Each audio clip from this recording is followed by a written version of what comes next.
sorry, that we're looking at the Temple of Athena and Nike on the Acropolis. Amazing place to go if you ever get the chance. It's in Athens, Greece. So we looked at Egyptian, post, and lintel, and then now we are looking at the Greek version, a little more refined and lighter. You can see this big opening in here. So our lintels, as you can see, get damaged over time. It's very stressful to hold up that much weight.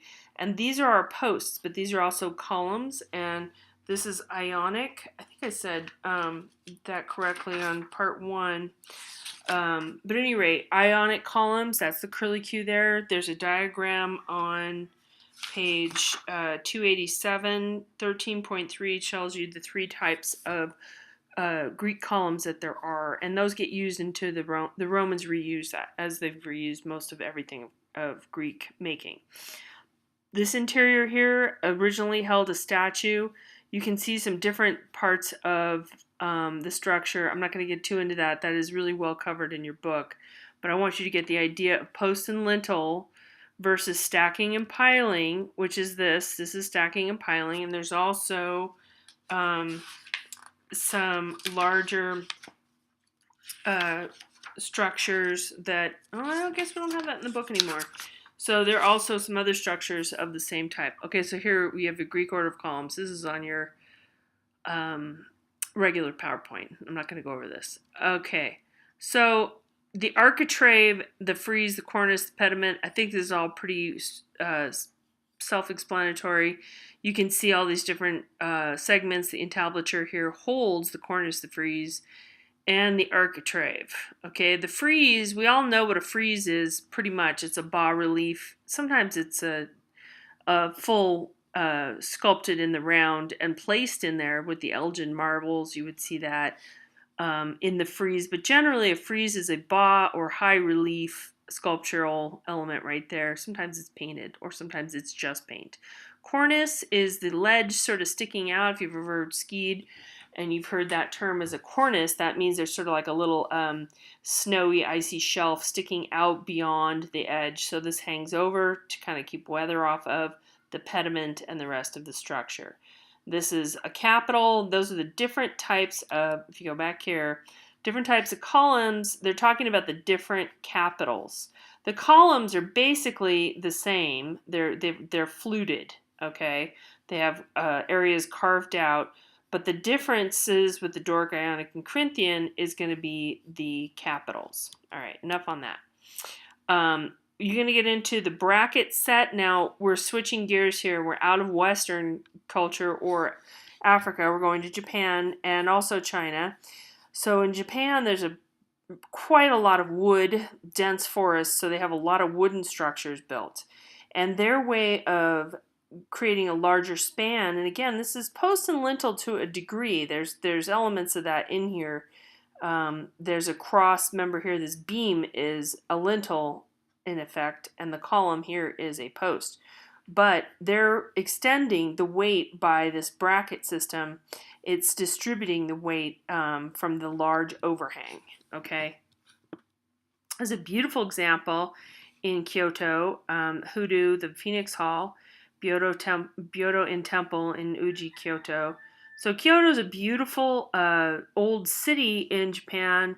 World War II, a lot of damage. We dropped, the bombs on Hiroshima and Nagasaki, as I'm sure you know, and destroyed a lot of the old architecture. Also, fires destroyed some of the other older architecture, because again, a lot of things in Japan are made out of wood. But Kyoto is fairly well preserved and had this beautiful example. So this is a 1,000-year-old building, really excellent condition. You can see the way that these bracket sets are creating larger spans so that it has a bigger open area inside. Okay, now we're going to get into the arch. The arch is really an important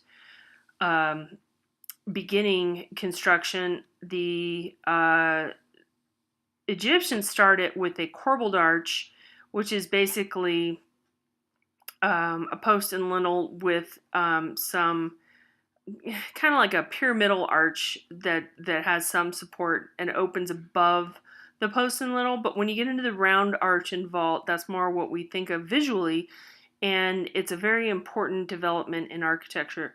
The Romans are responsible for this, not the Greeks. The Romans did invent some of the things by themselves.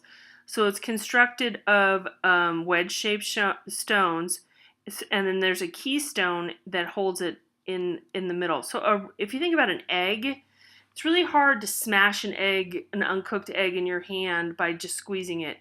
An arch or a circle is very strong.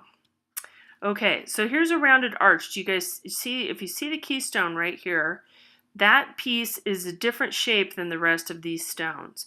But also notice, it's hard to see in this image, a little bit better here, but these are tapered in the end because this has to be smaller here, wider at the top to make this arch.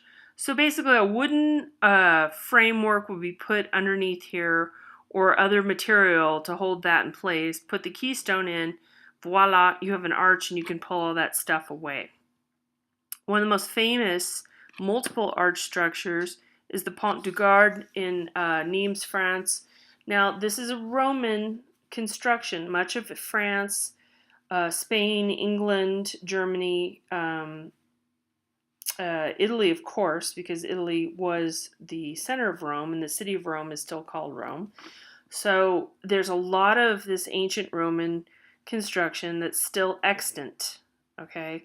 You're just driving by it. This was actually in use until about 20, 30 years ago, which is really crazy when you think about how old it is. First century, this is 2,000 years old.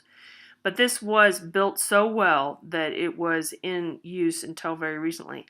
I mean, it's still there. They're not avoiding it.